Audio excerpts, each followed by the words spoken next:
Сайн мэцгаано та бүхэнд өдрийн мэндийг хүргье.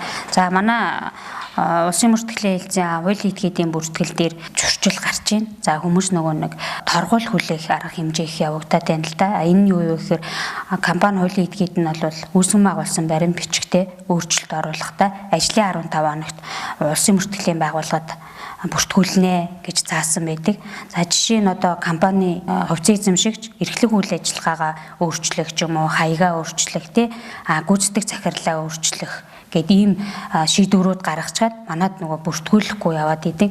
За тэгээд тэрийг нөгөө авчраа бүртгүүлэх гэхээр зөрчлийн хуулиараа нөгөө хугацаа нь өнгөрцөн ингээд торгуулийн арга хэмжээнд ороод байгаа байхгүй. Зөрчлийн хуулийн дээр юу гэхээр хэрвээ улсын мөртгөлийн байгууллагад ажлын 15 хоногт өөрчлөлтүүдэд бүртгүүлээгүй тохиолдолд иргэнийг 51-жээр хуулийн этгээдийг 501-жээр торгоно гэсэн заалтайгаа.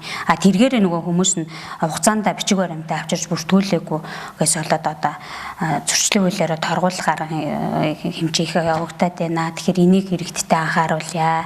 За мөн татан болгож байгаа хуулийн этгээд дээр бас одоо их татварын хэлтс дээр очиж өргөдөл гаргадаг. За тэгээ манай дээр дараа нь татварын хэлтсээс хасалтын карт аваад ирдэг байхгүй. Тэгэхээр татвар хяналт шалгалт хийх юм бол бас жоохон хугацаа шаарддаг юм байлээ. Тэднийх нөгөө хяналт шалгалтынхаа журмаараа хугацаа шаарддаг. За манай дээр тэгээд татвар дээр удаж ирээд би энд ирээд явахаар за манайх бас татан болгох тухай бүртгэл дээр олон нийтийн сонинд зарлуулад 2-6 сарын дараа бүртгэлийн байгууллагад хасах өргөдлөө өгдөг аахгүй. Тэгэхээр энэ дээр бас айгүй зөрчил гараад энэ нөгөө татвар дээр удаж ирж одоо танаа дээр яаж хүлээдэг гэх юм уу тийм асуудал байгаа.